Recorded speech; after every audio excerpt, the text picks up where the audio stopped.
Assalamualaikum warahmatullahi wabarakatuh. Jumpa lagi dengan Pak Wid di catatan kimia.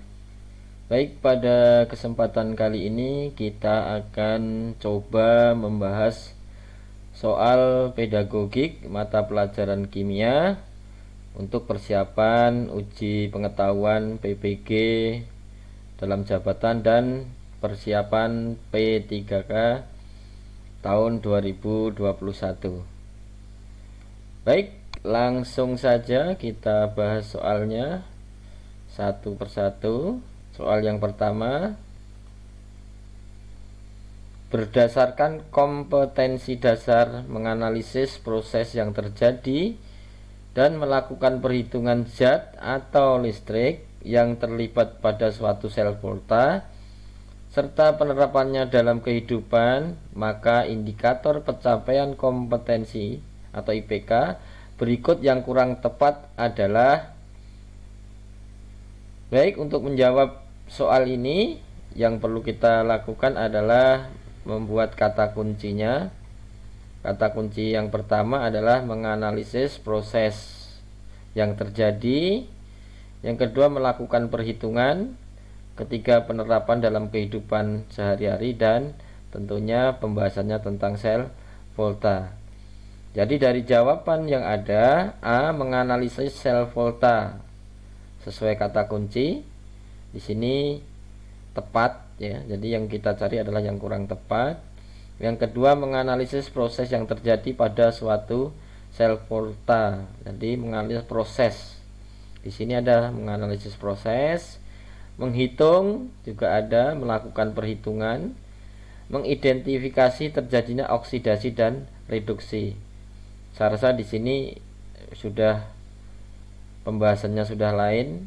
Jadi menurut pendapat saya adalah jawabannya adalah yang D. Jadi yang kurang tepat adalah yang D. Lanjut ke soal nomor 2. Bu Ira sedang mempersiapkan RPP untuk mengajarkan materi termokimia, yaitu penentuan delta H reaksi berdasarkan energi ikatan. Untuk itu, Bu Ira ingin melakukan analisis kemampuan awal siswa agar pembelajarannya berlangsung dengan lancar. Kemampuan awal yang mutlak harus dimiliki oleh siswa agar mudah memahami materi termokimia adalah penguasaan terhadap konsep. Jadi untuk termokimia yang perlu dipersiapkan atau yang perlu diketahui oleh siswa, yang pertama adalah tentang persamaan reaksi, karena di sini nanti kita akan membahas persamaan reaksi, dan kemampuan dasarnya adalah konsep mol, sehingga jawabannya di sini adalah yang B, yaitu persamaan reaksi dan konsep mol. Lanjut ke soal nomor 3. Materi ikatan kimia merupakan salah satu materi bersifat abstrak, di mana peserta didik harus dapat mengabstraksikan proses perpindahan elektron ataupun penggunaan bersama pasangan elektron. Untuk itu diperlukan media pembelajaran yang dapat menggambarkan hal yang abstrak tersebut. Penggunaan TIK oleh guru dalam pembelajaran ikatan kimia memberikan manfaat agar A. mempermudah sistem pembelajaran antara guru dan peserta didik. B. materi dapat disajikan secara paralel dengan kehidupan yang nyata. C. memberikan model dan visualisasi untuk menjembatani abstraksi.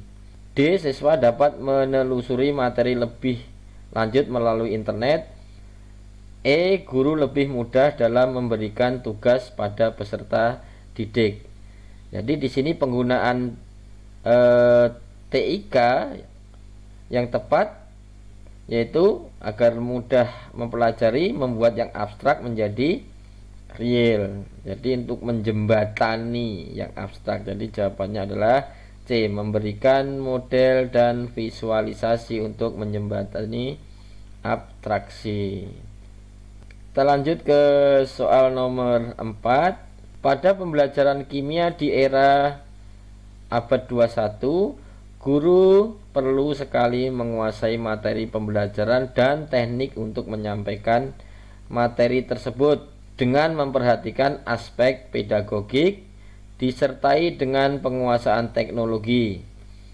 Hal yang tidak tepat dalam menyiapkan pembelajaran kimia seperti yang dimaksud adalah, di sini yang dicari adalah yang tidak tepat. Jadi jawabannya A. Mengidentifikasi topik yang cocok untuk diajarkan dengan teknologi. Ini jelas sekali, tepat sekali, karena sebelum membuat model pembelajaran kita harus menganalisis materi ajar.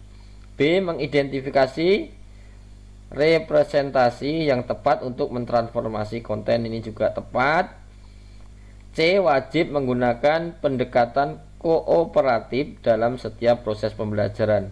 Saya rasa ini tidak tepat karena dalam penggunaan pendekatan itu harus melihat dari materi ajarnya. Jadi ada analisis materi ajar. Jadi jawabannya adalah yang C. Kita lanjut ke soal nomor 5. Laboratorium kimia sedang direnovasi, tetapi karena kekeliruan seorang pekerja, maka dari ruang asam timbul asap pekat yang menyengat. Berikut ini merupakan tindakan yang harus dilakukan untuk menyelamatkan siswa dari asap yang berbahaya tersebut, kecuali, jadi di sini kecuali korban dipindahkan ke tempat yang berudara segar. Ini saya rasa tepat. Harus korban segera dipindahkan agar mendapat udara yang segar. Jika korban tidak bernapas, dilakukan CPR sampai pertolongan medis datang. Ini juga tepat. Jika korban bernapas, dilonggarkan pakaian dan perhatikan jalan nafasnya. Ini juga tepat. Menenangkan korban agar tidak panik sampai mendapatkan pertolongan. Ini juga tepat. E. Pintu laboratorium ditutup agar asap tidak menyebar keluar. Ini justru malah salah, karena kalau bisa asap segera keluar dan laboratorium segera bebas dari asam ya. Lanjut ke soal nomor 6. Bu Maria akan memulai pembelajaran di laboratorium. Untuk itu, Bu Maria mengawali dengan memberikan penjelasan tentang manajemen laboratorium yang benar kepada siswa agar tidak terjadi kecelakaan kerja di laboratorium. Salah satunya adalah tentang penyimpanan bahan kimia. Perhatikan data berikut ini. Hindarkan dari gesekan. B. Disimpan dekat dengan api. C. Simpan yang jauh dari api. D. Jauhkan dari tempat basah. E. Simpan zat itu dalam keadaan basah. F. Hindarkan dari karena dapat menimbulkan iritasi. Berdasarkan data tersebut, maka data yang menunjukkan perlakuan terhadap bahan kimia yang eksplosif adalah, jadi bahan bersifat eksplosif atau mudah meledak. Jadi untuk menyimpan bahan mudah meledak, tentu saja Bapak Ibu guru kimia sudah tahu. Yang pertama, hindarkan dari gesekan. Betul sekali. Didekatkan dengan api, sangat bahaya sekali, tidak mungkin. Simpan yang jauh dari api. Betul sekali. D. Jauhkan dari tempat basah, harusnya disimpan di tempat basah. Jadi jawabannya adalah yang A. Hindarkan dari gesekan, simpan yang jauh dari api, dan simpan zat itu dalam keadaan basah. Lanjut ke soal nomor 7. Dalam mengajarkan materi redoks dan elektrokimia, agar menarik, guru mengawali pembelajaran dengan bercerita tentang fenomena yang berkaitan materi yang akan diajarkan. kegiatan guru tersebut termasuk dalam kegiatan, ini saya rasa mudah sekali, yaitu apersepsi. Lanjut ke soal nomor 8. Pada saat menyusun RPP materi termokimia, Budiana hendak merumuskan tujuan pembelajaran yang berasal dari indikator pencapaian kompetensi. Berdasarkan salah satu IPK, yaitu menghitung entalpi molar, maka tujuan pembelajaran berikut yang kurang tepat adalah peserta didik dapat menentukan persamaan termokimia, menggambarkan diagram entalpi, menghitung nilai entalpi molar, menentukan perubahan entalpi secara atomisasi, membedakan antara sistem dan lingkungan. Jadi jawabannya yang kurang tepat adalah menentukan perubahan entalpi secara atomisasi. Lanjut ke soal nomor 9. Suatu KD berbunyi menjelaskan kesetimbangan dan faktor-faktor yang mempengaruhi kesetimbangan dengan melakukan percobaan. Berdasarkan KD tersebut, Budina bermaksud merancang materi pembelajaran kontekstual agar dapat melaksanakan pembelajaran dengan tepat. Berikut ini materi kontekstual yang tepat untuk KD tersebut adalah peristiwa perubahan warna pada buah apel yang dikupas. Ini saya rasa tepat ya, jadi siswa bisa mengalami atau mengamati perubahan warna pada buah apel, jadi langsung kontekstual. Busuknya buah karena tersimpan di udara terbuka, ini kurang lebih sama. Proses terjadinya ketengikan minyak goreng, ya kurang lebih sama. Penggunaan katalis pada pembuatan mie, pudarnya warna cat karena hujan dan panas. Jadi jawaban yang kurang tepat yaitu adalah yang D, penggunaan katalis pada pembuatan mie. Soal ke-10.